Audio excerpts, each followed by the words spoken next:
Di saat teman-temanku dipeluk bangga oleh orang tua dan suami mereka di panggung wisuda, aku berdiri sendirian, menggenggam ijazahku dengan tangan gemetar. Dan, notifikasi siaran langsung di ponselku menghancurkan segalanya. Di sana, di sebuah hotel mewah, suamiku sedang tertawa lepas merayakan ulang tahun adiknya, sementara aku menangis di trotoar jalan. Hari itu, aku membeli satu tiket kereta yang mengubah takdirku dari seorang istri yang dianggap pembantu, menjadi wanita yang akan membuat mereka menyesal seumur hidup. Sebelum ceritanya dimulai, silahkan tulis di kolom komentar dari daerah mana saja teman-teman yang menonton cerita ini.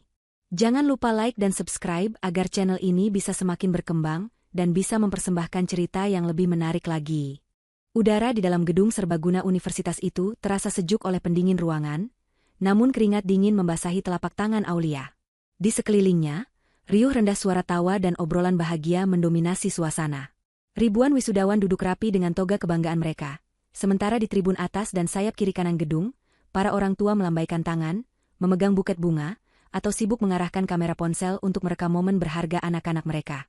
Aulia menunduk, menatap layar ponselnya yang gelap. Tidak ada notifikasi. Tidak ada pesan masuk. Tidak ada tanda-tanda kehidupan dari nama yang paling ia harapkan muncul di sana. Farhan. Seharusnya hari ini menjadi hari paling membahagiakan dalam hidup Aulia. Sebagai seorang yatim piatu yang kehilangan kedua orang tuanya sejak awal masa perkuliahan, bisa berdiri di titik ini adalah sebuah keajaiban.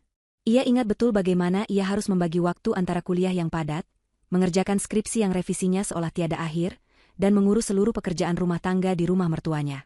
Bangun sebelum subuh untuk menyiapkan sarapan, mencuci pakaian, membersihkan rumah, lalu berlari mengejar bus kota demi sampai di kampus tepat waktu.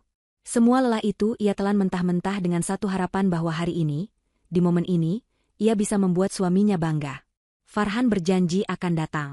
Farhan bilang ia hanya akan terlambat sedikit karena harus mengantar Ibu Sari dan Dinda ke salon sebentar. Aulia percaya. Ia selalu percaya. MC acara mulai memanggil nama-nama wisudawan satu persatu untuk naik ke atas panggung. Jantung Aulia berdegup kencang, bukan karena antusiasme, melainkan karena rasa cemas yang kian mencekik. Ia menoleh ke arah pintu masuk gedung berulang kali, berharap sosok tinggi suaminya muncul dengan senyum hangat, mungkin membawa setangkai bunga atau sekadar lambaian tangan. Namun, pintu itu tetap tertutup bagi Aulia. Setiap kali pintu terbuka, yang masuk adalah keluarga orang lain yang tertawa bahagia. Kursi di sebelahnya, yang seharusnya bisa diduduki oleh pendamping wisuda, kosong melompong. Kekosongan itu terasa begitu bising di telinga Aulia, seolah menertawakan nasibnya yang selalu sendirian. Giliran fakultasnya dipanggil. Teman-teman di barisannya mulai berdiri. Aulia ikut berdiri dengan kaki yang terasa lemas. Ia merapikan jilbabnya yang sederhana, memastikan tidak ada kerutan di baju toganya. Ia berjalan perlahan mengikuti antrean menuju sisi panggung. Di depannya, seorang wisudawati dipeluk oleh ayahnya sebelum menaiki tangga panggung. Di belakangnya, seorang teman sedang melakukan panggilan video dengan ibunya di kampung. Aulia hanya bisa memilih ujung lengan bajunya. Rasa sepi itu menghunjam dada, mengingatkannya pada malam-malam panjang di mana ia menangis rindu pada almarhum ayah dan ibunya. Seandainya mereka masih ada, Aulia yakin mereka akan duduk di barisan paling depan. Mungkin dengan pakaian terbaik mereka, menatap putrinya dengan mata berkaca-kaca. Tapi hayalan itu buyar saat petugas memintanya maju. Nama lengkapnya bergema di seluruh ruangan melalui pengeras suara. Aulia Rizkia. Predikat cum laude. Seharusnya ada tepuk tangan meriah. Seharusnya ada sorakan bangga. Namun, yang terdengar hanya tepuk tangan sopan dari hadirin yang tidak mengenalnya. Aulia melangkah naik ke panggung. Lampu sorot yang terang benderang menerpa wajahnya, menyilaukan pandangan, namun tidak bisa menyembunyikan genangan air mata yang tertahan di pelupuk matanya. Ia menyalami rektor, menerima map ijazah, dan memindahkan tali toga dari kiri ke kanan. Detik itu terasa sangat lambat. Ia menatap ke arah tribun penonton, menyisir setiap wajah dengan putus asa, berharap menemukan Farhan, Ibu Sari, atau Dinda di sana. Nihil. Tidak ada siapa-siapa. Aulia tersenyum kaku ke arah fotografer resmi, sebuah senyum paling palsu yang pernah ia buat, sebelum menuruni panggung dengan langkah gontai. Sesampainya kembali di kursi, pertahanannya nyaris runtuh. Ia merasa begitu kecil di tengah perayaan megah ini. Ia merasa tidak berharga. Ponselnya bergetar pelan. Dengan gerakan cepat dan penuh harap, ia menyambar benda pipih itu. Bukan pesan dari Farhan. Itu hanya notifikasi dari operator seluler. Aulia menghela napas panjang, mencoba menekan rasa sesak yang mulai menyakitkan di dadanya. Mungkin macet, batinnya menghibur diri. Jalanan menuju kampus memang selalu padat di hari wisuda. Mungkin Farhan terjebak di antrean parkir. Mungkin baterai ponselnya habis. Ribuan alasan ia ciptakan di kepalanya untuk membenarkan ketidakhadiran suaminya. Acara wisuda pun berakhir. Gedung mulai kosong. Para wisudawan berhamburan keluar menemui keluarga mereka. Halaman gedung berubah menjadi lautan manusia dan bunga. Aulia berjalan menepi, mencari sudut yang agak sepi di dekat pilar besar. Ia duduk di sana, memeluk map ijazahnya erat-erat seolah itu adalah satu-satunya pelindung yang ia miliki. Ia mencoba menghubungi Farhan lagi. Panggilan tersambung, tapi tidak diangkat. Ia mencoba mengirim pesan, tapi hanya centang satu. Ia beralih menghubungi Dinda, adik iparnya. Sama saja. Terakhir, dengan ragu ia menekan nomor Ibu Sari. Ponsel itu aktif, tapi panggilannya ditolak. Aulia bingung. Apakah terjadi sesuatu di jalan? Apakah mereka kecelakaan? Rasa khawatir mulai merayapi pikirannya, menggantikan rasa kecewa. Iseng, jemari Aulia membuka aplikasi media sosial. Mungkin ada kabar kemacetan atau berita kecelakaan yang bisa menjelaskan situasi ini. Di beranda paling atas, muncul notifikasi bahwa akun Dinda sedang melakukan siaran langsung. Jantung Aulia mencelos. Dengan tangan gemetar, ia menekan notifikasi itu. Layar ponselnya seketika menampilkan gambar yang jernih dan suara musik yang elegan. Itu bukan suasana jalanan macet. Itu bukan rumah sakit. Itu adalah sebuah ruangan mewah dengan lampu gantung kristal yang berkilauan. Di layar itu, Aulia melihat Dinda sedang tertawa lebar, memegang gelas minuman sirup yang mewah, dikelilingi teman-temannya yang berpakaian glamor. Kamera kemudian bergeser, memperlihatkan Ibu Sari yang duduk bak ratu di sofa bludru, sedang mengobrol dengan tamu-tamu sosialitanya.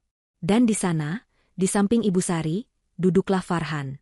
Suaminya itu tampak rapi dengan kemeja yang Aulia setrika tadi malam. Farhan sedang tertawa, menanggapi candaan seseorang, terlihat begitu santai dan tanpa beban. Dinda berbicara ke arah kamera, suaranya terdengar jelas di telinga Aulia yang memakai earphone.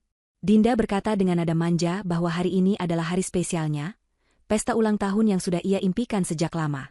Ia memamerkan dekorasi pesta yang megah di sebuah hotel bintang 5 terkenal di pusat kota. Aulia terpaku. Tanggal hari ini memang ulang tahun Dinda.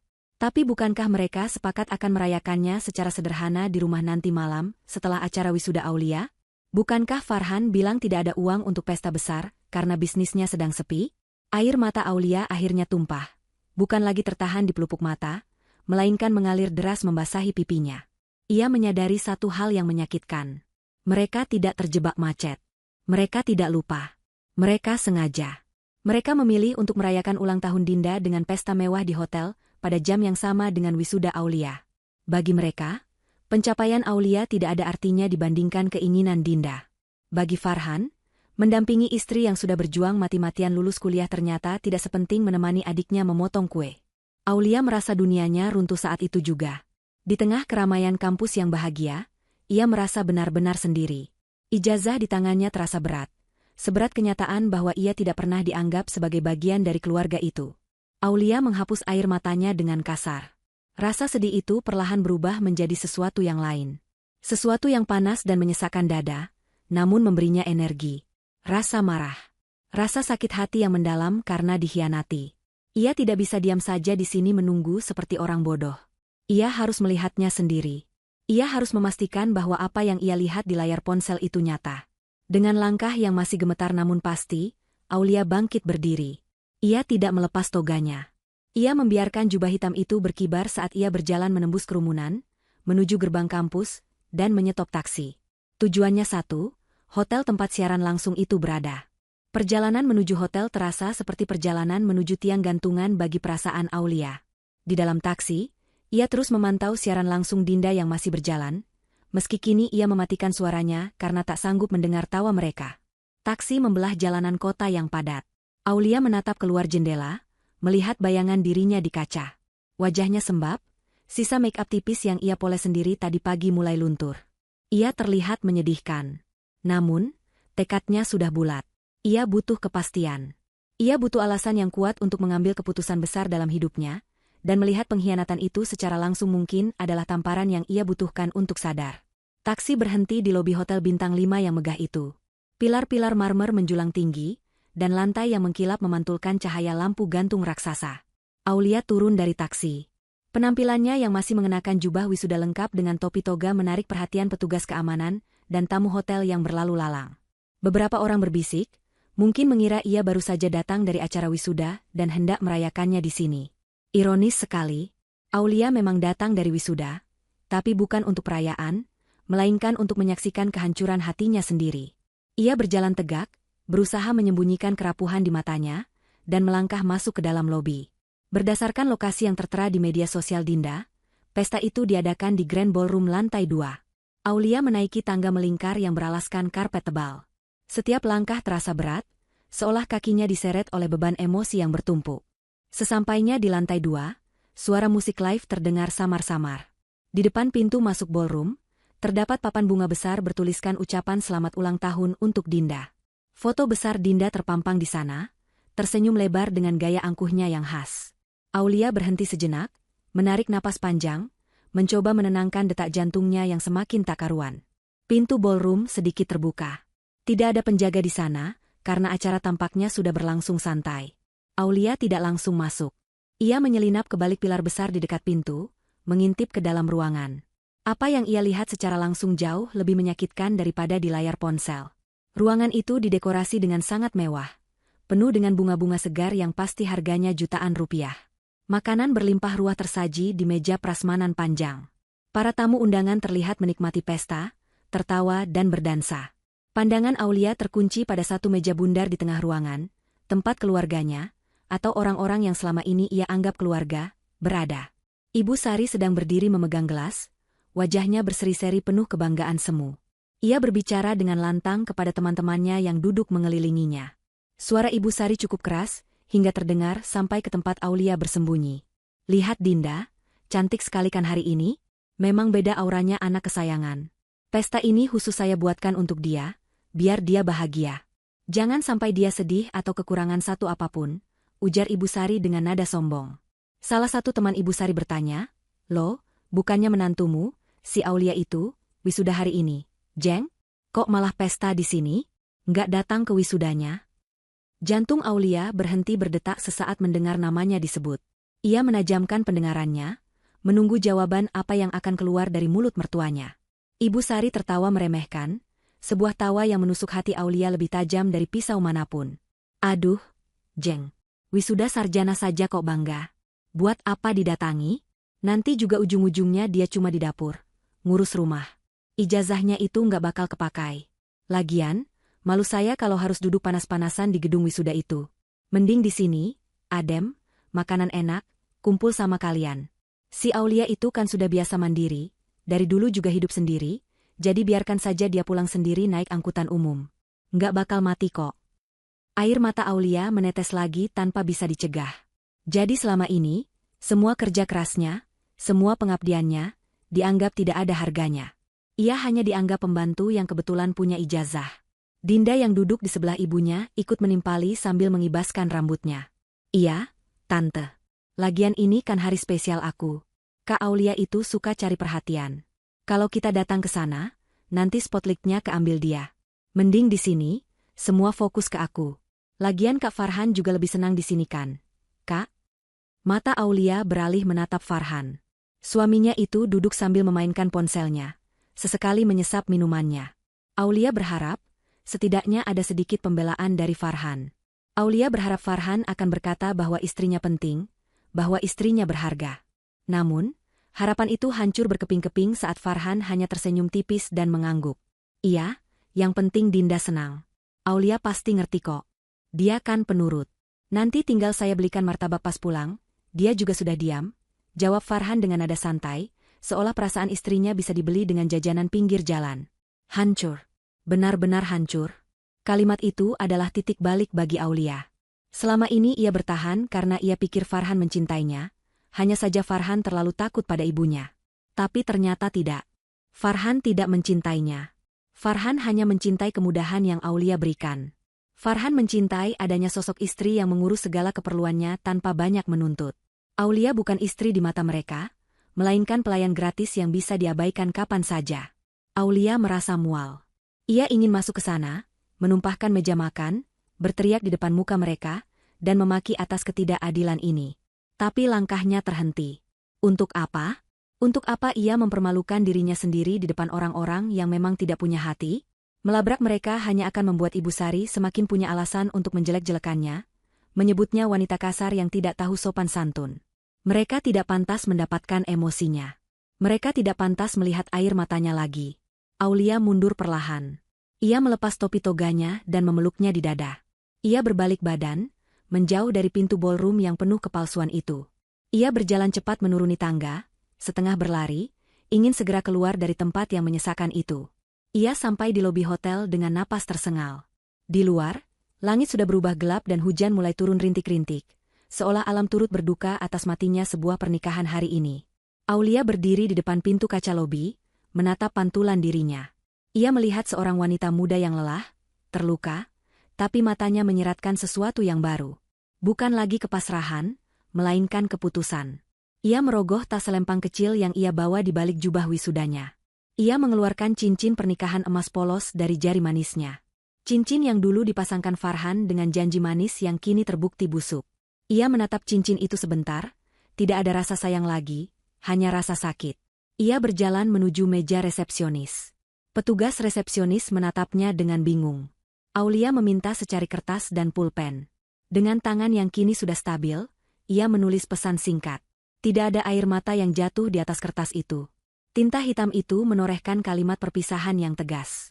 Aulia melipat kertas itu, menyelipkan cincin pernikahannya di dalamnya, dan menyerahkannya pada resepsionis. "Mbak, tolong berikan ini nanti pada Bapak Farhan di ballroom atas, kalau dia sudah mau pulang. Bilang saja dari Aulia," ucapnya datar. Petugas itu mengangguk ragu. "Baik, Bu. Ada pesan lain?" "Tidak ada. Terima kasih," jawab Aulia. Aulia berbalik dan melangkah keluar menembus hujan. Ia tidak mencari taksi untuk pulang ke rumah mertuanya. Rumah itu bukan lagi rumahnya. Ia berjalan kaki menuju stasiun kereta api yang letaknya tidak terlalu jauh dari hotel. Air hujan membasahi jubah wisudanya, membasahi wajahnya, menyamarkan sisa-sisa air mata. Dinginnya hujan tidak sebanding dengan dinginnya perlakuan yang baru saja ia terima. Di kepalanya kini hanya ada satu rencana. Pergi. Pergi sejauh mungkin. Ia punya sedikit tabungan rahasia yang ia sisihkan dari uang belanja dan hasil kerja paruh waktu diam-diam selama kuliah. Jumlahnya tidak banyak, tapi cukup untuk membeli tiket kebebasan. Sesampainya di stasiun yang ramai, Aulia langsung menuju loket. Ia menatap jadwal keberangkatan kereta. Ada satu kereta ekonomi yang akan berangkat 1 jam lagi menuju ibu kota provinsi di seberang pulau. Kota yang asing, kota yang jauh, kota di mana tidak ada satupun orang yang mengenalnya. 1 tiket untuk keberangkatan malam ini, Mbak, ucap Aulia pada petugas loket. Tujuannya kemana, Kak? Kemana saja. Yang paling jauh dari sini, jawab Aulia mantap, sebelum akhirnya menyebutkan nama kota tujuan di ujung rel. Setelah tiket berada di tangan, Aulia duduk di bangku tunggu peron yang keras. Ia melepas kartu SIM dari ponselnya, mematahkannya menjadi 2 bagian, dan membuangnya ke tempat sampah terdekat. Hubungan dengan masa lalu sudah putus. Tidak akan ada lagi panggilan telepon yang diabaikan. Tidak akan ada lagi pesan yang hanya dibaca. Kereta datang dengan suara gemuruh, dan bagi Aulia, suara itu terdengar seperti musik penyambutan untuk hidup barunya. Ia melangkah masuk ke dalam gerbong, meninggalkan kota itu, meninggalkan Farhan, meninggalkan rasa sakit, dan membawa satu-satunya hal yang masih ia miliki, harga dirinya. Kereta api ekonomi itu melaju membelah kelamnya malam, meninggalkan hiruk-pikuk kota yang telah memberi Aulia begitu banyak luka. Di dalam gerbong yang dingin dan beraroma minyak kayu putih, Aulia duduk diam memandang keluar jendela. Hanya ada kegelapan pekat yang sesekali dipecahkan oleh lampu-lampu rumah penduduk yang berkelebat cepat. Suara roda kereta yang beradu dengan rel menciptakan irama monoton yang anehnya menenangkan hati Aulia. Setiap guncangan gerbong terasa seperti menjauhkan beban ribuan ton dari pundaknya. Ia tidak tahu apa yang menunggunya di ujung perjalanan nanti.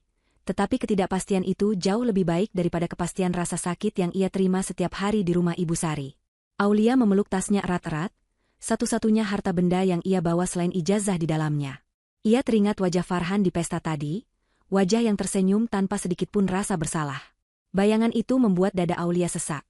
Namun ia memaksakan diri untuk memejamkan mata, mencoba mengistirahatkan tubuh dan jiwanya yang lelah. Sementara itu, Di hotel mewah tempat pesta berlangsung, acara baru saja selesai. Tamu-tamu undangan mulai berpamitan dengan wajah puas setelah menikmati hidangan mahal. Dinda terlihat sangat bahagia, dikelilingi tumpukan kado di sudut ruangan. Ibu Sari sibuk memerintah pelayan hotel untuk membereskan sisa-sisa bunga yang ingin ia bawa pulang. Farhan berjalan gontai menuju lobi, kepalanya terasa sedikit pening karena terlalu banyak minum sirup manis dan kurang tidur. Ia merogoh saku celananya, mencari kunci mobil, ketika seorang resepsionis memanggilnya dengan sopan.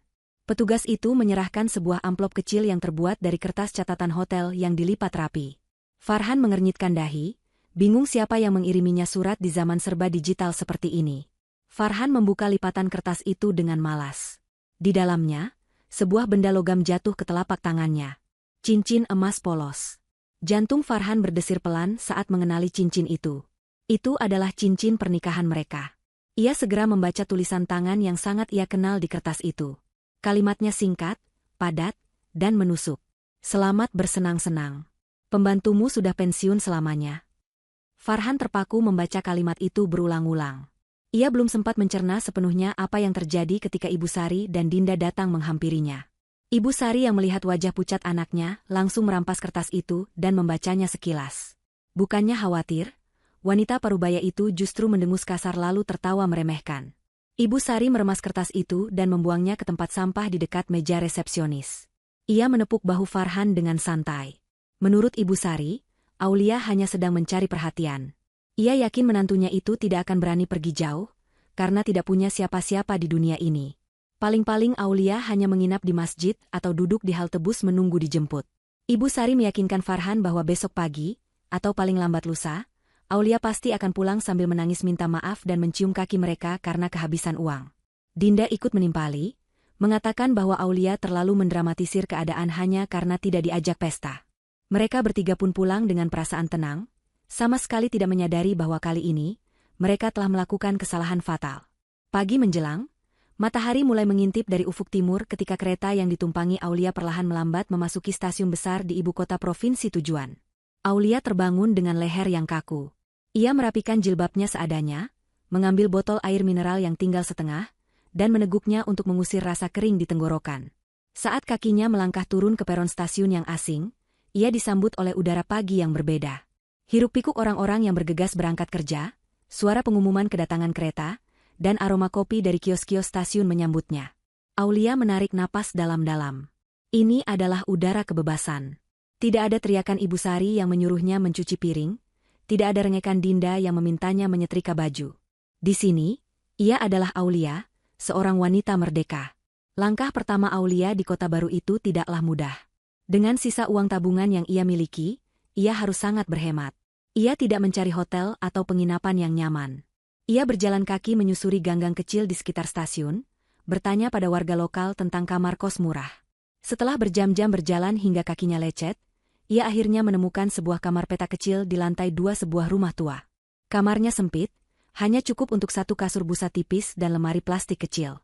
Kamar mandinya pun harus berbagi dengan penghuni lain. Namun bagi Aulia, kamar sempit itu terasa seperti istana. Ia membayar uang sewa untuk 1 bulan ke depan kepada ibu pemilik kos yang ramah. Setelah meletakkan barang-barangnya, Aulia tidak lantas beristirahat. Ia sadar uangnya akan menipis dengan cepat jika ia tidak segera mendapatkan penghasilan. Ia membuka map ijazahnya, menatap lembaran kertas hasil perjuangannya selama 4 tahun itu. Ia pergi ke warnet terdekat, mencetak beberapa lembar surat lamaran kerja dan daftar riwayat hidup. Aulia bertekad, ia akan bekerja apa saja. Tidak harus langsung sesuai jurusannya, yang penting halal dan bisa menyambung hidup. Ia menyusuri jalanan kota, masuk dari satu toko ke toko lain, dari satu kantor ke kantor lain, menawarkan tenaganya.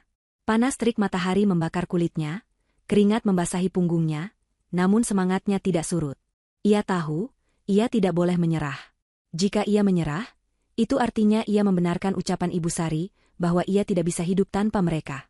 Dan Aulia lebih memilih mati berjuang daripada harus kembali ke neraka itu. Malam harinya, Aulia kembali ke kamar kosnya dengan tubuh remuk redam. Ia belum mendapatkan pekerjaan tetap, tapi seorang pemilik toko roti memberinya kesempatan untuk membantu cuci piring dan bersih-bersih mulai besok pagi dengan upah harian. Aulia menerimanya dengan penuh syukur.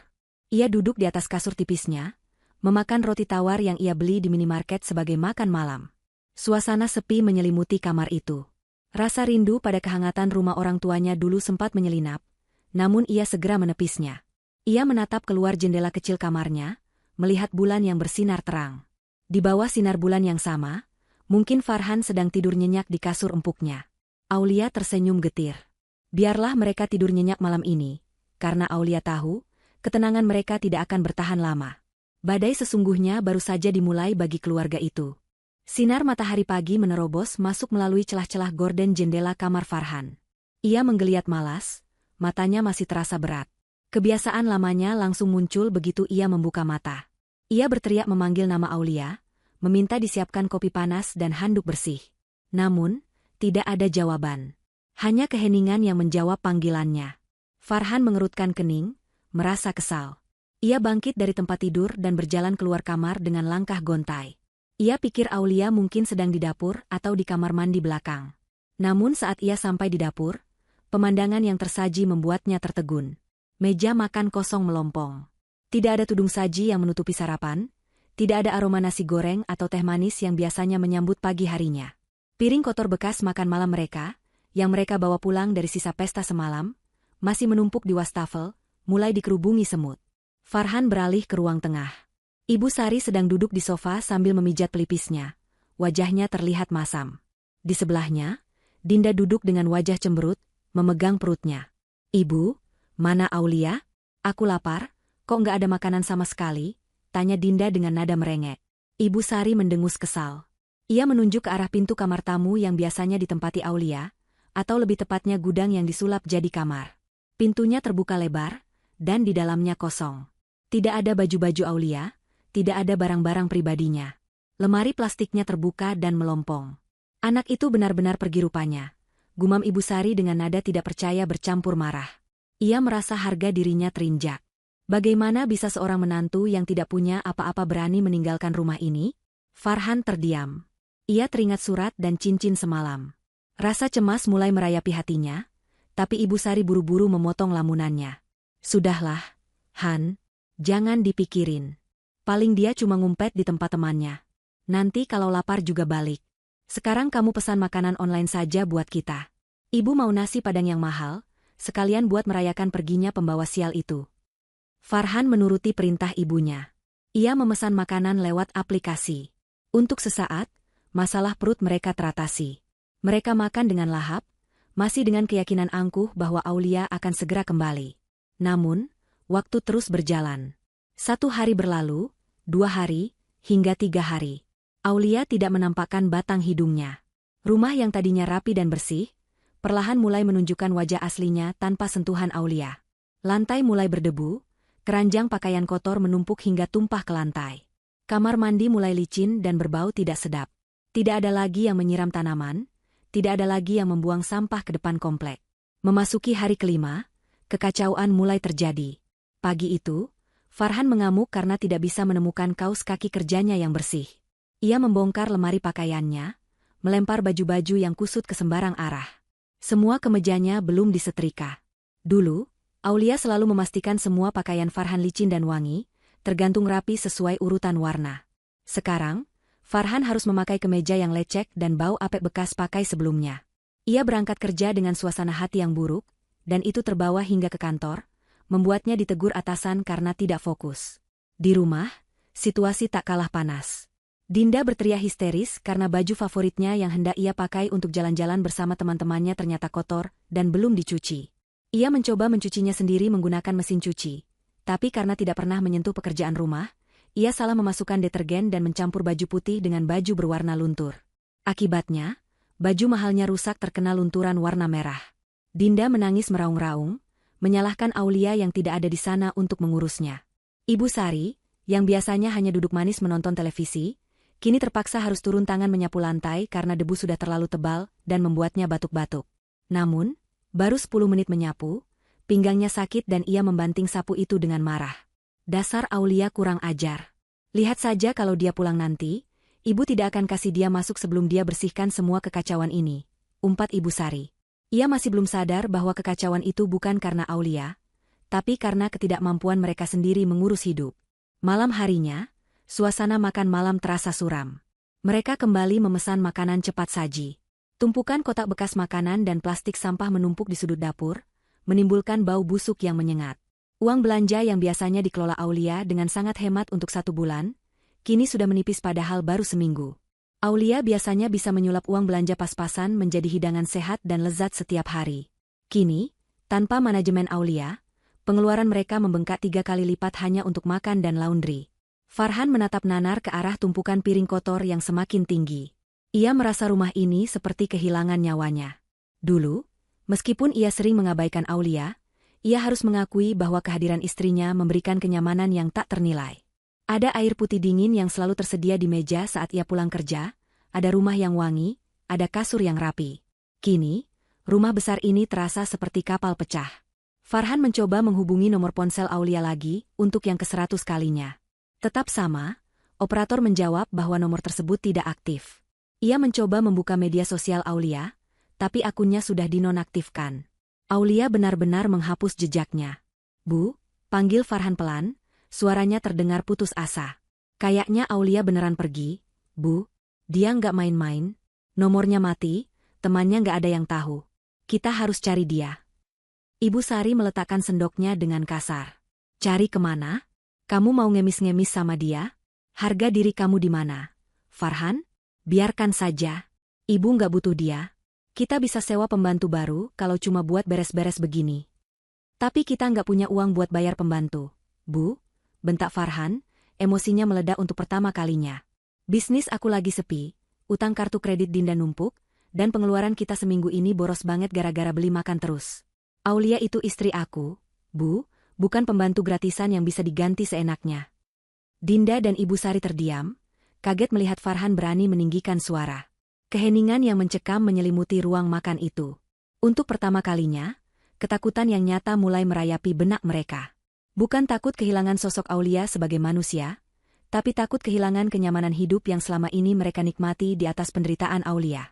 Mereka mulai sadar bahwa roda kehidupan sedang berputar, dan poros yang menahan roda itu agar tetap tegak baru saja mencabut dirinya sendiri dan pergi menjauh.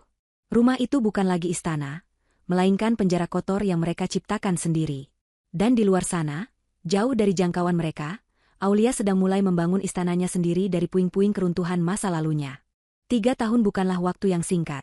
Namun bagi Aulia, 3 tahun berlalu seperti kedipan mata yang mengubah segalanya.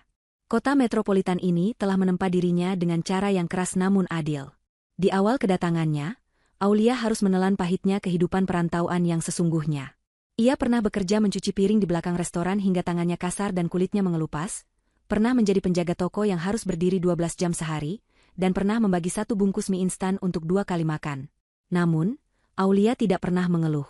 Setiap tetes keringat yang jatuh adalah bukti bahwa ia berdiri di atas kakinya sendiri, bukan di atas belas kasihan keluarga suaminya yang toksik. Ijazah sarjananya tidak ia biarkan berdebu. Di sela-sela pekerjaan kasarnya, Aulia terus mengirimkan lamaran ke berbagai perusahaan, belajar bahasa asing secara otodidak melalui buku-buku bekas, dan memperbaiki penampilannya agar terlihat lebih profesional meski dengan pakaian sederhana. Titik balik kehidupannya terjadi ketika ia diterima sebagai staf administrasi junior di sebuah perusahaan kosmetik nasional yang sedang berkembang pesat. Di sana, etos kerja Aulia yang luar biasa, warisan dari kebiasaannya mengurus rumah tangga Farhan sendirian, membuatnya bersinar. Ia datang paling awal, pulang paling akhir, dan selalu menyelesaikan tugas dengan rapi tanpa celah. Pak Adrian, pemilik perusahaan yang dikenal tegas dan dingin, melihat potensi besar dalam diri janda muda itu. Aulia diberi kepercayaan memegang proyek-proyek kecil, yang kemudian berkembang menjadi tanggung jawab besar. Kecerdasan Aulia yang selama ini terpendam di dapur Ibu Sari akhirnya meledak keluar. Ia memberikan ide-ide pemasaran brilian yang menyentuh hati banyak wanita, ide yang lahir dari rasa sakit dan kebangkitannya sendiri. Karirnya melesat cepat, melompati rekan-rekannya yang bekerja hanya seadanya. Kini, Aulia berdiri di depan dinding kaca ruang kerjanya di lantai 25 sebuah gedung pencakar langit. Pemandangan kota yang sibuk terhampar di bawah kakinya, mobil-mobil terlihat seperti mainan kecil yang berjalan lambat. Aulia menyesap teh hangat dari cangkir keramik yang elegan. Penampilannya telah berubah total. Tidak ada lagi Aulia yang kucel dengan baju rumahan yang itu-itu saja. Wanita yang berdiri di sana kini mengenakan setelan blazer kerja dengan potongan modern yang membalut tubuhnya dengan pas, dipadukan dengan hijab polos berbahan sutra yang jatuh dengan anggun. Wajahnya yang dulu sering terlihat lelah dan sembab, kini bersinar cerah berkat perawatan rutin dan, yang paling penting, ketenangan batin. Aura Aulia bukan lagi aura wanita penurut yang bisa diinjak-injak, melainkan aura seorang pemimpin yang disegani. Di meja kerjanya, terdapat sebuah plakat penghargaan bertuliskan, Manajer Pemasaran Terbaik tahun ini. Aulia tersenyum tipis melihat benda itu. Ia teringat bagaimana dulu Ibu Sari selalu mengatakan bahwa ia bodoh dan tidak berguna. Ternyata, ia bukan tidak berguna, ia hanya berada di lingkungan yang salah. Seperti benih bunga mawar yang ditanam di tanah gersang penuh racun, ia layu. Namun ketika dipindahkan ke tanah subur yang merawatnya, ia mekar dengan indah dan berduri tajam untuk melindungi dirinya sendiri. Aulia meletakkan cangkirnya dan kembali duduk di kursi kerjanya yang empuk. Hari ini adalah hari besar. Perusahaannya akan meluncurkan kampanye iklan terbaru di seluruh kota, dan Pak Adrian bersikeras menjadikan kisah hidup Aulia sebagai inspirasi utama, bahkan menjadikan wajah Aulia sebagai salah satu ikon kampanye tersebut dengan slogan, "Kecantikan adalah kekuatan untuk bangkit." Pintu ruangannya diketuk pelan. Sekretarisnya masuk dengan sopan, memberitahu bahwa rapat dengan Dewan Direksi akan segera dimulai. Aulia mengangguk tegas, merapikan berkas-berkas di mejanya. Saat ia berjalan menyusuri lorong kantor, para karyawan menyapanya dengan hormat. "Selamat pagi, Bu Aulia," sapa mereka serempak. Aulia membalas dengan senyum simpul yang berwibawa. Tidak ada lagi keraguan dalam langkahnya. Ia bukan lagi istri yang takut pulang ke rumah, karena takut dimarahi suami. Ia adalah Aulia, wanita karir yang memegang kendali penuh atas hidupnya sendiri. Uang di rekeningnya kini cukup untuk membeli apapun yang ia mau, bahkan cukup untuk membeli harga diri orang-orang yang dulu menghinanya. Namun, Aulia tidak tertarik pada balas dendam yang dangkal. Kesuksesannya hari ini adalah balas dendam terbaik yang bisa ia berikan. Ia hidup bahagia, sejahtera, dan terhormat tanpa mereka. Itu sudah lebih dari cukup untuk membuktikan siapa yang sebenarnya, sampah, dan siapa yang berlian. Kontras dengan gemerlap lampu kota yang menyinari kesuksesan Aulia, suasana di rumah Farhan, atau lebih tepatnya rumah kontrakan sempit yang kini mereka tempati, terasa suram dan pengap. 3 tahun tanpa Aulia telah menyeret keluarga itu ke dasar jurang kehancuran yang tidak pernah mereka bayangkan sebelumnya. Karma bekerja dengan cara yang sunyi namun mematikan. Bisnis Farhan yang memang sudah goyah sejak awal, akhirnya gulung tikar setahun setelah kepergian Aulia. Tanpa manajemen keuangan Aulia yang ketat, Farhan tidak bisa mengontrol arus kas. Ia terlalu sering mengambil uang modal usaha untuk menutupi gaya hidup Ibu Sari dan Dinda yang tidak mau turun kelas. Akibatnya, supplier berhenti mengirim barang, pelanggan lari, dan utang menumpuk di mana-mana. Rumah mewah peninggalan almarhum ayah Farhan, tempat di mana Aulia dulu diperlakukan seperti pembantu, telah disita oleh bank 6 bulan lalu karena Farhan tidak sanggup membayar cicilan sertifikat yang ia gadikan demi menutup utang kartu kredit Dinda. Itu adalah hari paling memalukan bagi Ibu Sari, ketika tetangga-tetangga yang dulu ia pameri kekayaan kini, menontonnya diusir keluar sambil membawa kardus-kardus pakaian. Kini, mereka bertiga tinggal di sebuah rumah petak di gang sempit yang bising dan berbau got. Dindingnya lembab, catnya mengelupas, dan hanya ada 2 kamar tidur kecil yang harus mereka bagi bertiga. Tidak ada lagi mobil mengkilap di garasi, karena mobil itu sudah ditarik leasing lama sekali. Siang itu matahari bersinar sangat terik, membakar aspal jalanan hingga uap panasnya terasa menusuk kulit. Farhan, Ibu Sari, dan Dinda sedang berjalan kaki menyusuri trotoar jalan raya yang bising. Mereka baru saja pulang dari rumah kerabat jauh untuk meminjam uang, namun ditolak mentah-mentah dan diusir secara halus. Penampilan mereka sangat menyedihkan. Farhan yang dulu selalu rapi, kini terlihat kurus dan kucel dengan kemeja yang kerahnya sudah menguning. Dinda yang dulu glowing dengan perawatan mahal, kini wajahnya kusam dan berjerawat karena stres dan memakai kosmetik murahan. Ia berjalan sambil mengeluh kepanasan dan kakinya sakit, karena memakai sepatu hak tinggi yang solnya sudah mulai lepas. Sementara Ibu Sari, wanita yang dulu paling sombong, kini berjalan tertatih-tatih dengan wajah keriput yang terlihat 10 tahun lebih tua dari usianya. Bajunya bukan lagi sutra mahal, melainkan daster batik pasar yang warnanya sudah pudar. "Panas banget sih. Kenapa kita nggak naik taksi online aja sih, Mas?" Rengek Dinda sambil ngibas-ngibaskan tangannya ke wajah. "Uang dari mana, Dinda? Sisa uang kita cuma cukup buat makan nanti malam sama bayar listrik. Kalau naik taksi, kita puasa besok." Bentak Farhan dengan nada frustrasi yang sudah menjadi makanan sehari-hari mereka. Pertengkaran adalah menu utama di keluarga ini sekarang. Mereka saling menyalahkan atas kemiskinan yang menimpa mereka, tanpa ada satupun yang mau berkaca. "Ini semua gara-gara kamu, Farhan. Kamu nggak becus jadi kepala keluarga. Coba kalau dulu kamu lebih tegas sama rekan bisnismu, kita nggak bakal melarat begini. Cerocos Ibu Sari, menyeka keringat di dahinya dengan tisu bekas. Aku? Ibu yang bikin utang numpuk. Ibu yang maksa beli perhiasan padahal tahu bisnis lagi sepi. Dinda juga, kerjaannya cuma minta jatah skincare padahal nggak mau kerja. Farhan membalas dengan emosi yang memuncak. Mereka berhenti di perempatan lampu merah yang ramai, menunggu lampu penyeberangan menyala hijau. Di seberang jalan, terdapat sebuah gedung pusat perbelanjaan megah dengan layar videotron raksasa yang menempel di dinding luarnya. Layar itu sedang menayangkan iklan-iklan produk terbaru. Saat mereka sedang sibuk berdebat soal siapa yang salah, pandangan Dinda tanpa sengaja tertuju ke layar raksasa itu. Matanya membelalak lebar, mulutnya ternganga. Ia menepuk lengan ibunya dengan keras. Ibu, ibu, lihat itu, pekik Dinda histeris, menunjuk ke arah videotron. Ibu Sari dan Farhan menoleh dengan malas, namun sedetik kemudian tubuh mereka membeku. Di layar raksasa itu, terpampang wajah seorang wanita yang sangat mereka kenal, namun sekaligus terasa asing. Wanita itu mengenakan pakaian elegan, tersenyum percaya diri sambil memegang sebuah produk kecantikan mewah. Di bawah wajahnya tertulis nama besar, Aulia Rizkia, Head of Marketing Brand Ambassador. Video itu kemudian menampilkan cuplikan Aulia sedang memimpin rapat, berjalan di karpet merah, dan memberikan pidato inspiratif. Wanita di layar itu tampak begitu bersinar, bersih, dan berkelas. Sangat kontras dengan penampilan mereka bertiga yang berdiri di pinggir jalan penuh debu dan keringat. Itu Aulia, suara Farhan bergetar, nyaris tak terdengar. Ia mengucek matanya, memastikan ia tidak berhalusinasi karena kepanasan. Tapi itu nyata. Tahi lalat kecil di dekat dagu wanita itu memastikan bahwa itu memang Aulia, mantan istrinya, mantan, pembantu, gratisan di rumahnya. Gila, dia cantik banget sekarang. Dan lihat bajunya, tasnya itu pasti mahal banget. Gumam Dinda dengan nada iri yang begitu kental. Rasa dengki langsung menjalari hatinya. Bagaimana bisa wanita yang dulu ia suruh mencuci baju dalamnya kini menjadi sosok ratu yang dipuja banyak orang di layar raksasa? Ibu Sari menatap layar itu tanpa berkedip. Awalnya ia syok, namun perlahan, ekspresi kaget di wajahnya berubah menjadi sesuatu yang licik. Matanya yang cekung karena kurang tidur kini berbinar tamak. Otak materialistisnya berputar cepat menghitung kalkulasi. Jika Aulia bisa masuk iklan di Videotron sebesar itu dan jabatannya manajer, gajinya pasti puluhan bahkan ratusan juta sebulan. Aulia pasti kaya raya. Aulia pasti punya rumah mewah dan mobil bagus. Dan yang paling penting di pikiran sempit Ibu Sari, Aulia pernah menjadi bagian dari keluarga mereka. Farhan, panggil Ibu Sari dengan suara yang tiba-tiba berubah manis, namun terdengar mengerikan. Ia mencengkeram lengan Farhan dengan kuat.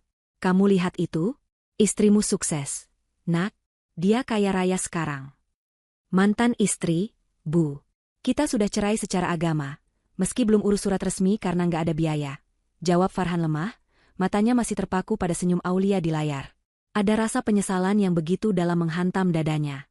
Ia telah membuang berlian demi mempertahankan kerikil. Ah, persetan dengan cerai agama. Surat resminya belum ada kan? Berarti di mata hukum negara kalian masih suami istri. Seru Ibu Sari dengan semangat menggebu. Ia menarik wajah Farhan agar menatapnya. Dengar Ibu. Ini kesempatan kita, Farhan. Tuhan kasih kita jalan keluar dari kemiskinan ini lewat Aulia. Kamu harus temui dia. Kamu harus bujuk dia pulang. Tapi Bu, kita sudah jahat sama dia. Mana mau dia balik? Farhan ragu.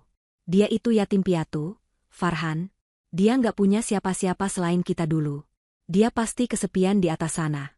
Perempuan kalau sudah sukses itu butuh pendamping, butuh keluarga. Kamu datang ke sana, pasang muka sedih, minta maaf, bilang kamu hilaf, bilang kamu masih cinta mati sama dia. Luluhkan hatinya. Ibu Sari mulai menyusun rencana busuknya. Kalau dia balik sama kita, utang kita lunas. Kita bisa tinggal di rumah mewah lagi. Dinda bisa belanja lagi. Kamu nggak mau hidup enak lagi? Farhan menelan ludah. Bayangan hidup nyaman kembali menari di pelupuk matanya. Rasa lapar di perutnya seolah memaksanya untuk membuang rasa malu. Ia menatap kembali wajah Aulia di layar Videotron yang kini sudah berganti iklan lain. Ibu benar, gumam Farhan, secercah harapan kotor mulai tumbuh di hatinya. Aulia pasti masih punya perasaan sama aku. Dulu dia sabar banget ngadapi kita. Itu tandanya dia cinta. Aku cuma perlu usaha sedikit buat ambil hatinya lagi. Di bawah terik matahari yang menyengat, 3 manusia itu tersenyum licik. Mereka tidak melihat kesuksesan Aulia sebagai hasil perjuangan yang harus dihargai, melainkan sebagai mangsa baru yang gemuk untuk diperas. Mereka tidak sadar bahwa Aulia yang mereka lihat di layar bukanlah Aulia yang dulu. Mereka sedang berjalan menuju kandang singa, berpikir bahwa mereka akan bertemu dengan domba yang bisa disembelih. Menemukan lokasi kantor Aulia bukanlah hal yang sulit bagi Farhan, mengingat wajah dan nama mantan istrinya itu kini terpampang di berbagai media promosi kota. Namun, mengumpulkan keberanian dan modal untuk mendatangi tempat itu adalah tantangan tersendiri. Farhan menghabiskan sisa uang belanja terakhir mereka untuk membeli pewangi pakaian sachet dan mencuci kemeja terbaiknya yang tersisa, sebuah kemeja lama yang kerahnya sudah mulai menipis namun masih layak pandang. Ia menyetrikanya berulang kali dengan setrika pinjaman tetangga, memastikan tidak ada satupun garis kusut yang terlihat. Farhan ingin tampil sebagai sosok suami yang merindukan istrinya, bukan sebagai pengemis yang kelaparan, meskipun kenyataannya perutnya melilit karena belum sarapan. Ibu Sari memberinya wejangan panjang lebar sebelum berangkat, mengatur skenario sedih yang harus Farhan mainkan di depan Aulia nanti. Menurut Ibu Sari, air mata laki-laki adalah senjata paling ampuh untuk meluluhkan hati wanita. Perjalanan menuju distrik bisnis tempat kantor Aulia berada terasa seperti perjalanan menuju dunia lain. Farhan menaiki bus kota yang sesak, berdesakan dengan orang-orang yang baru pulang kerja shift malam.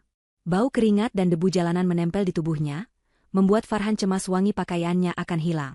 Sesampainya di depan gedung pencakar langit yang menjulang tinggi itu, nyali Farhan menciut. Gedung itu dilapisi kaca biru yang memantulkan awan, dengan lobi marmer yang luas dan penjagaan ketat. Orang-orang yang keluar masuk dari sana berpakaian rapi, wangi, dan berjalan dengan langkah penuh tujuan. Farhan merasa sangat kecil dan kotor. Ia merapikan rambutnya di pantulan kaca pos satpam, sebelum melangkah masuk dengan dada yang dipusungkan paksa. Di meja resepsionis lobi, seorang wanita muda dengan seragam rapi menyapanya dengan senyum profesional yang sedikit memudar saat melihat penampilan Farhan yang lusuh. Farhan berdeham, mencoba mengeluarkan suara berwibawa yang sudah lama hilang. Ia mengatakan bahwa ia ingin bertemu dengan Aulia Rizkia, manajer pemasaran. Ketika resepsionis menanyakan apakah ia sudah membuat janji temu, Farhan dengan sedikit gugup namun tegas menjawab bahwa ia adalah suaminya. Jawaban itu membuat sang resepsionis terkejut. Ia menatap Farhan dari ujung kaki ke ujung kepala dengan pandangan tidak percaya, seolah meragukan bahwa sosok pria berantakan di depannya ini adalah pasangan dari Bu Aulia yang terkenal elegan dan berkelas. Namun, prosedur tetaplah prosedur. Resepsionis itu mengangkat telepon dan menghubungi ruangan Aulia. Di lantai 25, Aulia sedang memeriksa laporan penjualan bulan lalu ketika telepon di mejanya berdering. Sekretarisnya mengabarkan bahwa ada seorang pria di lobi yang mengaku sebagai suaminya dan bersikeras ingin bertemu. Tangan Aulia yang sedang memegang pena seketika berhenti bergerak. Jantungnya berdetak kencang, bukan karena rindu, melainkan karena kaget dan sedikit rasa muak. Ia tahu hari ini akan datang cepat atau lambat, terutama setelah wajahnya muncul di iklan besar. Aulia menarik napas dalam, memejamkan matanya sejenak untuk mengumpulkan ketenangan. Ia bukan lagi Aulia yang dulu gemetar ketakutan jika Farhan meninggikan suara. Ia adalah wanita yang memimpin ratusan karyawan. Dengan suara datar dan dingin, Aulia memerintahkan resepsionis untuk membiarkan pria itu menunggu di sofa lobi, dan ia akan turun menemuinya sebentar lagi. Aulia tidak ingin Farhan naik ke ruangannya dan mencemari tempat kerjanya dengan drama masa lalu. Aulia turun menggunakan lift khusus eksekutif. Ketika pintu lift terbuka di lantai dasar, ia melihat sosok Farhan duduk di ujung sofa lobi dengan gelisah. Pria itu tampak menyedihkan. Bahunya merosot, kakinya mengetuk-ngetuk lantai dengan gugup, dan matanya liar memperhatikan sekeliling seolah takut diusir. Aulia melangkah mendekat. Suara sepatu hak tingginya yang beradu dengan lantai marmer membuat Farhan menoleh. Saat mata mereka bertemu, waktu seolah berhenti sesaat bagi Farhan. Ia ternganga melihat wanita yang berjalan ke arahnya. Aulia terlihat jauh lebih cantik daripada yang ia ingat. Kulitnya bersih bercahaya, tatapan matanya tajam penuh percaya diri, dan aura kesuksesan menguar kuat dari dirinya. Farhan segera berdiri, memasang wajah memelas yang sudah ia latih di depan cermin. Farhan melangkah cepat hendak meraih tangan Aulia, namun Aulia mundur selangkah dan melipat kedua tangannya di dada. Gerakan penolakan itu begitu tegas, hingga membuat Farhan terpaku di tempat. Farhan memulai sandiwara terbaiknya. Dengan suara serak yang dibuat-buat, ia memanggil nama Aulia dengan lembut, mengatakan betapa ia sangat merindukannya. Ia mulai bercerita bohong tentang bagaimana ia mencari Aulia kemana-mana selama 3 tahun ini, bagaimana ia sakit karena memikirkan Aulia, dan bagaimana ibunya, Ibu Sari, sering menangis menyebut nama Aulia dalam tidurnya. Farhan berusaha menyentuh hati Aulia dengan kenangan-kenangan palsu tentang keharmonisan rumah tangga mereka, seolah-olah pengkhianatan di hari wisuda itu tidak pernah terjadi. Beberapa karyawan yang lewat mulai melirik, berbisik-bisik melihat adegan drama yang terjadi di tengah lobi kantor mereka. Aulia mendengarkan semua bualan itu tanpa ekspresi. Wajahnya sedingin es. Ia membiarkan Farhan menyelesaikan kalimatnya hingga pria itu kehabisan napas. Setelah Farhan diam, menunggu reaksi haru dari istrinya, Aulia justru tersenyum miring. Senyuman yang penuh ejekan. Dengan suara yang cukup lantang hingga terdengar oleh orang-orang di sekitar mereka, Aulia bertanya apa tujuan Farhan datang ke sini. Farhan yang gelagapan menjawab bahwa ia ingin menjemput Aulia pulang, ingin memperbaiki rumah tangga mereka, dan memulai semuanya dari awal. Ia bahkan berani mengatakan bahwa ia sudah memaafkan Aulia yang kabur, seolah-olah Aulia lah yang bersalah dalam cerita ini. Kepercayaan diri Farhan yang tidak pada tempatnya itu benar-benar memuakkan bagi Aulia. Dengan tenang, Aulia mematahkan semua argumen Farhan. Ia mengingatkan Farhan tentang hari wisudanya, tentang pesan yang ia tinggalkan, tentang cincin yang ia kembalikan. Aulia menegaskan bahwa suaminya sudah mati bagi dirinya sejak 3 tahun lalu. Tepat saat pria itu memilih berpesta pora merayakan ulang tahun adiknya sementara istrinya berjuang sendirian di panggung wisuda. Kata-kata Aulia meluncur tajam, menusuk tepat ke jantung kebohongan Farhan. Aulia mengatakan bahwa ia tidak butuh dijemput, karena rumah tempat ia berdiri sekarang jauh lebih nyaman daripada neraka yang dulu Farhan sebut rumah. Aulia juga menyinggung tentang kebangkrutan Farhan, menebak dengan tepat bahwa kedatangan Farhan bukan didasari cinta, melainkan karena melihat dompet Aulia yang kini tebal. Farhan yang merasa terpojok dan malu karena ditelanjangi niat busuknya di depan umum, mulai kehilangan kendali atas aktingnya. Wajah memelasnya berubah merah pada menahan marah. Ia mencoba meninggikan suaranya, menyebut Aulia sebagai istri durhaka yang sombong karena harta. Ia berusaha memainkan kartu, suami adalah pemimpin, untuk mengintimidasi Aulia. Namun, Aulia tidak gentar sedikitpun. Ia menatap mata Farhan dengan berani, tatapan yang membuat nyali Farhan ciut kembali. Aulia mengangkat tangannya, memanggil kepala keamanan lobi yang sejak tadi mengawasi dari kejauhan. 2 orang petugas keamanan bertubuh tegap segera datang menghampiri. Aulia dengan sopan namun tegas meminta mereka untuk mengantar, tamu tak diundang, ini keluar dari gedung karena telah membuat keributan dan mengganggu kenyamanan kantor. Farhan mencoba memberontak, berteriak bahwa ia punya hak karena ia adalah suami sah. Namun, tenaga Farhan yang lemah karena kurang gizi tidak sebanding dengan kekuatan petugas keamanan terlatih. Ia diseret menjauh dari Aulia, keluar dari pintu putar lobi, dan dilemparkan kembali ke trotoar panas di luar gedung. Aulia berdiri di balik kaca, menatap Farhan yang merapikan bajunya dengan kasar dan memaki-maki ke arah gedung. Tidak ada rasa sedih di hati Aulia, hanya rasa lega yang luar biasa. Ia berbalik badan, kembali menuju lift dengan langkah ringan. Pertemuan itu telah mengkonfirmasi satu hal. Ia sudah benar-benar sembuh dan tidak lagi memiliki sedikitpun rasa untuk pria masa lalunya itu. Farhan pulang ke rumah kontrakan dengan membawa kemarahan yang meluap-luap. Wajahnya kusut, harga dirinya hancur lebur. Ia menceritakan kejadian di lobi kantor tadi kepada Ibu Sari dan Dinda dengan bumbu-bumbu tambahan, mengatakan bahwa Aulia telah menghinanya, meludahi niat baiknya, dan memerintahkan satpam untuk memukulinya. Mendengar cerita itu, Ibu Sari meledak dalam kemurkaan. Ia tidak terima anak laki-laki kesayangannya diperlakukan seperti sampah oleh wanita yang dulunya ia anggap rendahan. Dinda, yang sejak awal memang iri dengan kesuksesan Aulia, semakin mengompori suasana. Menurut Dinda, kesombongan Aulia harus diberi pelajaran. Mereka tidak bisa mendapatkan uang Aulia dengan cara baik-baik, maka mereka akan menghancurkan nama baiknya agar Aulia hancur dan kembali merangkak kepada mereka. Malam itu juga, mereka menyusun rencana jahat. Dinda, yang merasa dirinya ahli media sosial, mengusulkan untuk membuat video klarifikasi palsu yang memutarbalikkan fakta. Mereka menata ruang tamu kontrakan mereka yang sempit agar terlihat semakin menyedihkan. Ibu Sari berdandan layaknya orang sakit keras, memakai bedak tebal agar wajahnya terlihat pucat, dan berbaring lemah di atas kasur tipis. Farhan duduk di sampingnya dengan wajah tertunduk sedih. Dinda memegang kamera ponsel, siap merekam drama keluarga terbaik mereka.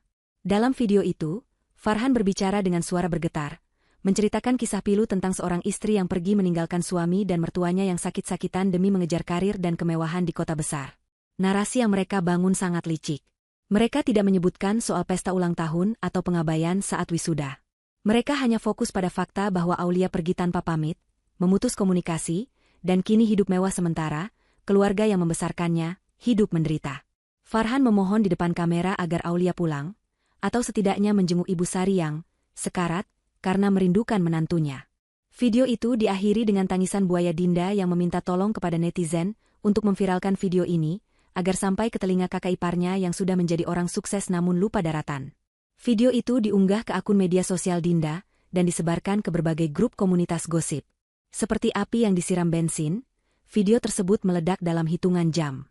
Netizen yang tidak tahu duduk perkara sebenarnya langsung tersulut emosi.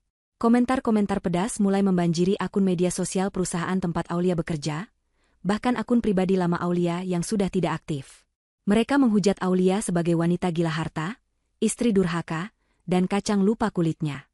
Tagar boikot produk perusahaan Aulia bahkan sempat menjadi tren sesaat.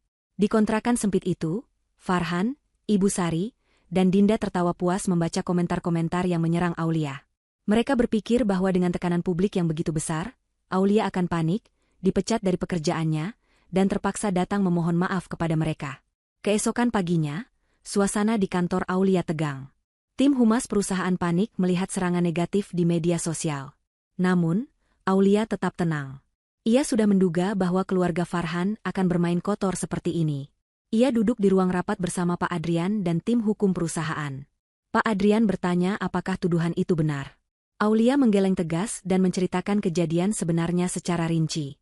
Ia tidak meminta belas kasihan, ia hanya meminta izin untuk menggunakan tim media perusahaan guna melakukan klarifikasi. Pak Adrian, yang sudah mengenal karakter Aulia selama 3 tahun bekerja, percaya penuh pada karyawannya itu. Ia memberi lampu hijau bagi Aulia untuk melakukan serangan balik. Hancurkan kebohongan itu dengan kebenaran. Aulia, ucap Pak Adrian mendukung. Aulia tidak membuat video menangis-nangis. Ia dan timnya mengumpulkan bukti-bukti digital yang tak terbantahkan. Sore harinya, akun resmi perusahaan dan akun media sosial baru Aulia mengunggah sebuah utas klarifikasi yang disusun dengan sangat rapi dan logis. Utas itu diberi judul, Kebenaran di Balik Tiket Kebebasan. Postingan pertama adalah foto wisuda Aulia 3 tahun lalu. Foto selfie dirinya sendiri dengan latar belakang kursi kosong di sebelahnya, dengan timestamp, penanda waktu, yang jelas tertera di data foto. Di sebelahnya, disandingkan dengan tangkapan layar dari arsip siaran langsung akun Dinda pada tanggal dan jam yang sama persis. Di foto kedua, terlihat jelas Farhan, Ibu Sari, dan Dinda sedang tertawa lebar memegang gelas minuman di pesta mewah, sementara Aulia sedang berjuang sendirian di gedung wisuda. Keterangan fotonya sangat menohok. Di jam yang sama ketika saya di wisuda tanpa dihadiri satupun keluarga, suami dan mertua saya sedang merayakan pesta di Hotel Bintang 5.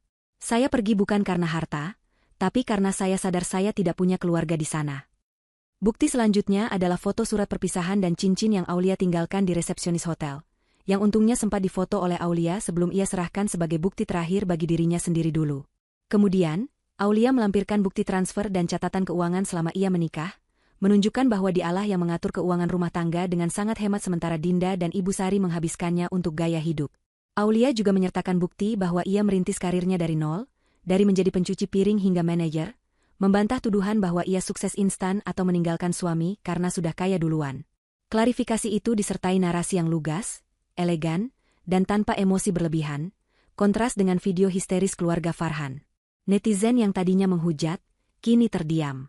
Mereka mulai meneliti bukti-bukti itu. Jejak digital tidak bisa bohong. Tanggal di foto wisuda dan tanggal pesta ulang tahun Dinda di postingan lama Instagram Dinda, yang lupa ia hapus, cocok sempurna. Opini publik berbalik arah dengan kecepatan kilat. Rasa simpati membanjiri Aulia.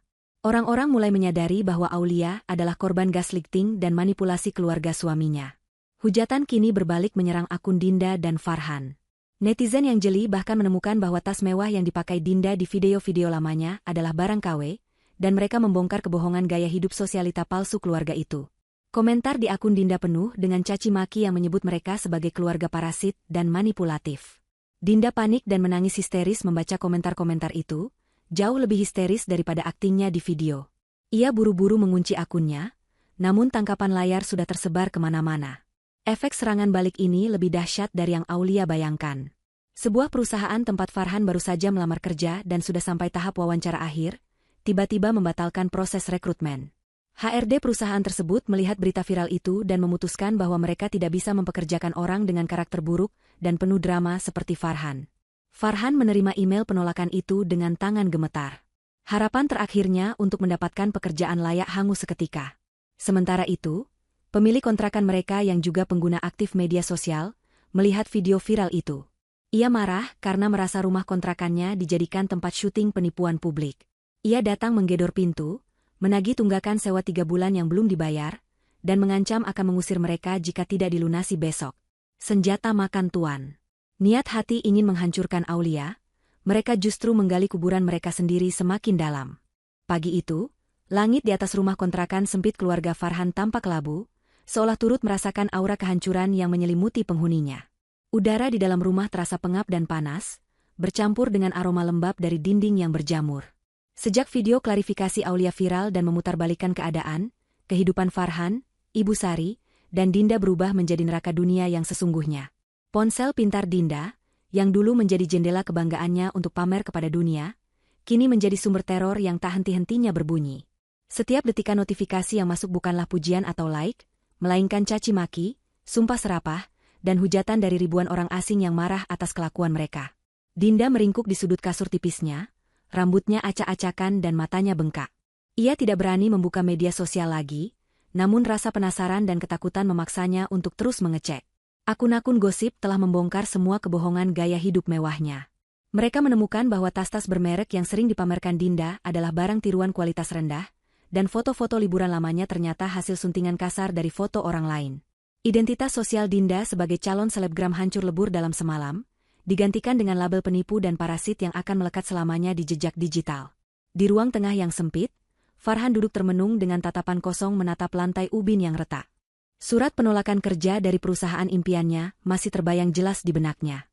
HRD perusahaan tersebut secara eksplisit menyatakan bahwa mereka tidak bisa menerima karyawan yang memiliki rekam jejak perilaku manipulatif dan bermasalah di ranah publik.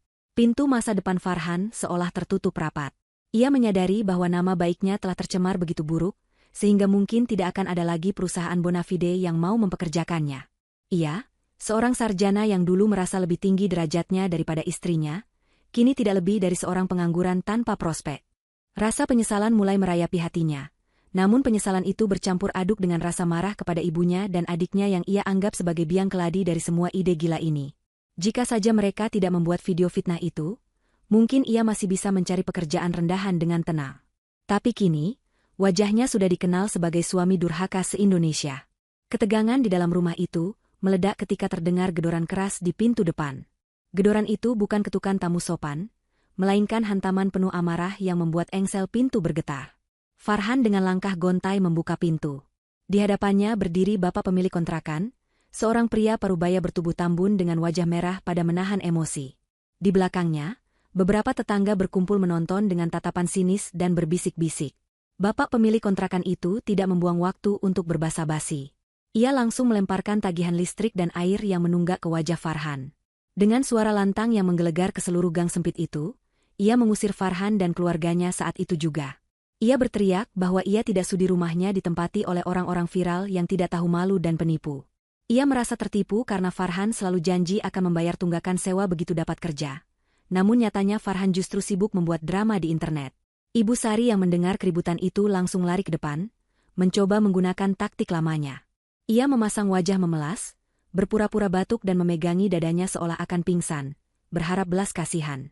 Namun, taktik itu sudah basi. Bapak pemilik kontrakan justru meludah ke tanah dengan jijik. Ia mengatakan bahwa ia sudah menonton video klarifikasi Aulia dan tahu bahwa sakitnya Ibu Sari hanyalah akting belaka. Tetangga-tetangga yang menonton ikut menyoraki Ibu Sari, menyebutnya tua-tua keladi yang jahat. Rasa malu yang luar biasa menghantam Ibu Sari. Dulu ia adalah nyonya besar yang dihormati, kini ia diperlakukan lebih rendah dari pengemis di hadapan orang-orang yang menurutnya tidak selevel dengannya. Pemilik kontrakan memberi ultimatum, mereka harus angkat kaki dalam waktu 1 jam, atau barang-barang mereka akan dibakar di halaman. Kepanikan melanda.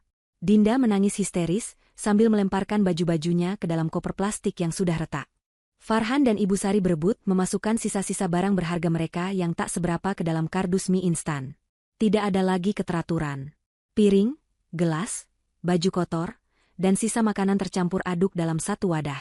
Di tengah kepanikan itu, mereka mulai saling menyalahkan. Mulut Ibu Sari yang tajam terus menyumpahi Farhan, menyebutnya anak tidak berguna yang gagal melindungi ibunya. Farhan yang sudah diambang batas kesabarannya akhirnya meledak. Ia membanting kardus ke lantai hingga isinya berhamburan.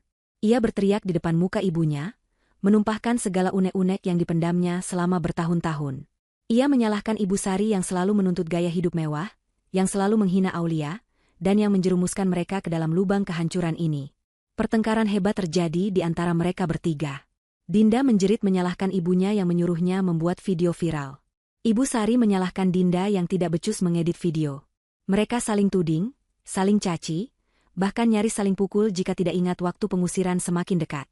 Suasana kekeluargaan yang dulu mereka banggakan sebagai keluarga terpandang, kini terbukti palsu.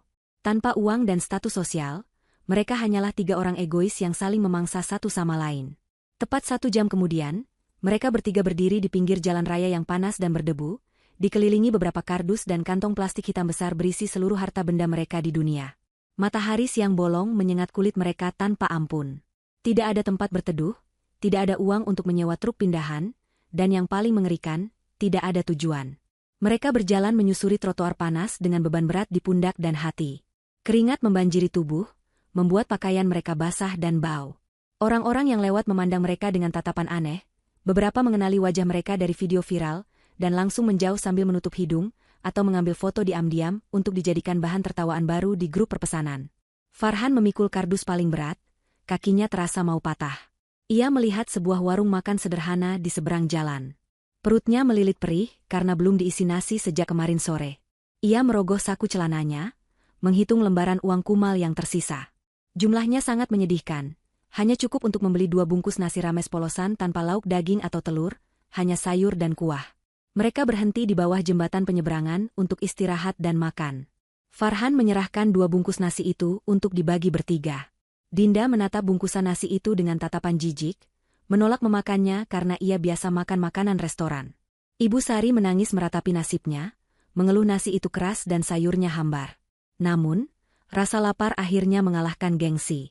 Mereka makan dengan lahap menggunakan tangan yang kotor, di pinggir jalan, diiringi deru debu knalpot bus kota. Pemandangan itu sungguh ironis. 3 tahun lalu, di hari wisuda Aulia, mereka makan enak di Hotel Bintang 5 sambil menertawakan kemiskinan orang lain. Kini, roda nasib telah berputar 180 derajat, menggilas kesombongan mereka hingga rata dengan aspal jalanan. Malam harinya, setelah berjalan tanpa arah hingga kaki mereka melepuh, mereka akhirnya menemukan sebuah tempat berteduh. Bukan rumah, bukan kontrakan, melainkan sebuah peta kamar sempit di kawasan kumuh di bantaran sungai. Kamar itu berdinding triplek tipis yang sudah lapuk, berlantai semen kasar yang retak-retak, dan atap seng yang bocor di sana-sini. Bau amis sungai dan sampah menyengat hidung mereka setiap saat. Pemilik kamar, seorang wanita tua bergigi emas, meminta bayaran harian di muka. Farhan menyerahkan sisa uang terakhir mereka. Mulai besok, mereka benar-benar tidak punya uang sepeser pun. Di dalam kamar sempit yang hanya diterangi lampu bohlam 5 watt yang redup itu, mereka bertiga duduk bersandar pada dinding dengan tubuh remuk redam. Tikus-tikus got berukuran besar berlarian di kasau atap, mencicit-cicit seolah mengejek penghuni baru yang malang. Ibu Sari tidak henti-hentinya menangis, meratapi nasibnya yang harus tidur beralaskan tikar tipis di tempat yang lebih buruk dari kandang ayam. Dinda meringkuk ketakutan, menutup telinganya agar tidak mendengar suara-suara aneh dari luar. Farhan menatap langit-langit kamar yang penuh sarang laba-laba. Pikirannya melayang pada Aulia. Ia membayangkan Aulia sedang tidur di kasur empuk di apartemen mewah yang nyaman dan wangi. Rasa sakit di hatinya bukan lagi karena cinta, melainkan karena kesadaran penuh bahwa ia telah membuang satu-satunya wanita yang tulus mencintainya demi 2 wanita di sampingnya ini, ibu dan adiknya, yang ternyata hanya mencintainya saat ia punya uang. Karma malam itu datang bukan hanya dalam bentuk kemiskinan fisik, tapi juga siksaan batin yang tak berujung. Setiap kali mereka memejamkan mata, bayangan wajah Aulia yang sukses dan bahagia menghantui mimpi mereka. Suara tawa Aulia di video klarifikasinya terngiang-ngiang, menjadi mimpi buruk yang nyata. Mereka sadar, tidak ada jalan keluar dari lubang ini. Tidak ada pangeran berkuda putih atau keajaiban yang akan menyelamatkan mereka. Mereka sendirian, terpuruk, dan dibenci oleh dunia. Di keheningan malam yang mencekam di pinggir sungai itu, Farhan akhirnya meneteskan air mata. Bukan air mata buaya seperti di videonya, tapi air mata keputusasaan seorang pria yang menyadari bahwa hidupnya telah berakhir bahkan sebelum usianya tua. Dan di kejauhan, guntur bergemuruh pelan, menjanjikan hujan deras yang akan membuat atap bocor kamar mereka menjadi bencana baru di tengah malam buta. Seminggu berlalu di neraka kemiskinan bantaran sungai, Farhan dan keluarganya hidup seperti mayat hidup. Farhan terpaksa bekerja serabutan menjadi kuli panggul di pasar induk pada dini hari, demi mendapatkan upah recehan untuk membeli beras literan. Tangannya yang dulu halus memegang pena kantor kini kapalan dan penuh luka gores. Ibu Sari dan Dinda, yang tidak punya keahlian apapun, hanya bisa berdiam diri di kamar sempit itu, menahan lapar dan malu untuk keluar. Suatu siang, sebuah pesan singkat masuk ke ponsel Farhan yang layarnya sudah retak parah. Pesan itu dari nomor tak dikenal, singkat namun isinya membuat jantung Farhan seolah berhenti berdetak. Itu adalah pesan dari pengacara yang mewakili Aulia. Isinya bukan tentang gugatan hukum atas pencemaran nama baik, melainkan sebuah undangan. Aulia meminta mereka bertiga datang ke alamat rumah lama mereka, rumah mewah yang dulu disita bank, sore ini jam 4 tepat. Jika mereka tidak datang, Aulia akan melanjutkan proses hukum atas video fitnah Dinda ke tingkat penyidikan kepolisian. Harapan liar seketika tumbuh di hati Ibu Sari saat Farhan membacakan pesan itu. Mata Ibu Sari yang cekung tiba-tiba berbinar. Otaknya yang licik kembali menyusun skenario. Menurutnya, Aulia pasti sudah luluh hatinya. Aulia pasti tidak tega memenjarakan mantan adik ipar dan mertuanya. Undangan ke rumah lama itu pasti berarti Aulia telah menebus rumah itu kembali untuk mereka tinggali bersama. Ibu Sari meyakinkan Farhan dan Dinda bahwa ini adalah kesempatan kedua yang Tuhan berikan. Aulia pasti kesepian dan ingin rujuk kembali. Dengan sisa tenaga dan harapan palsu itu, mereka membersihkan diri sebaik mungkin. Dinda meminjam bedak tetangga kos untuk menutupi wajahnya yang kusam.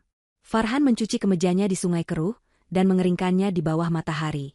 Mereka berjalan kaki menuju komplek perumahan mewah tempat rumah lama mereka berada, perjalanan yang memakan waktu 2 jam, namun mereka tempuh dengan semangat menggebu.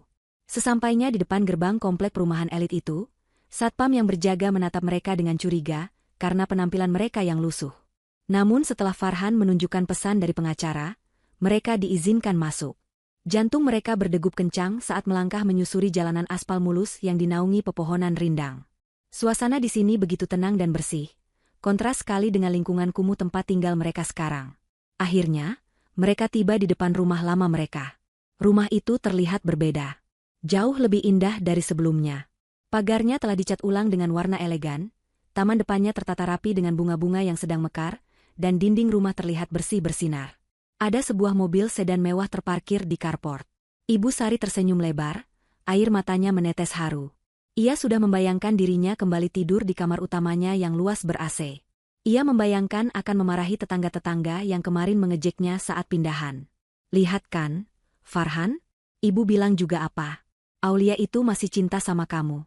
Dia beli rumah ini buat kita lagi, bisik Ibu Sari penuh percaya diri. Dinda juga tersenyum, membayangkan dirinya bisa membuat konten room tour lagi untuk memulihkan nama baiknya. Mereka bertiga berdiri di depan pagar besi yang tinggi, menunggu dengan tidak sabar. Tak lama kemudian, pintu utama rumah terbuka. Sosok Aulia keluar dari sana, didampingi oleh seorang pria parubaya yang tampak berwibawa, Pak Adrian, bosnya, dan seorang pria muda berpakaian formal yang membawa map dokumen. Aulia tampak begitu anggun dengan pakaian santai namun berkelas, wajahnya tenang dan segar. Ia berjalan mendekati pagar, namun tidak membukanya. Ia membiarkan pagar besi itu menjadi pembatas tegas antara dirinya dan masa lalunya. Aulia, sayang. Ibu tahu kamu pasti memaafkan kami. Seru Ibu Sari dengan suara yang dibuat semanis mungkin, tangannya mencoba meraih tangan Aulia dari sela-sela pagar. Kami rindu sekali sama kamu, nak. Rumah ini, kamu beli buat kita kumpul lagi kan? Aulia menatap tangan mertuanya itu tanpa minat untuk menyambutnya. Ia mundur selangkah, menjaga jarak. Tatapannya dingin, menusuk hingga ke tulang sumsum. Jangan salah paham, Bu Sari, ucap Aulia dengan nada datar namun tegas. Saya mengundang kalian ke sini bukan untuk reuni keluarga. Saya hanya ingin menyelesaikan urusan administrasi terakhir, agar tidak ada lagi benang kusut di antara kita.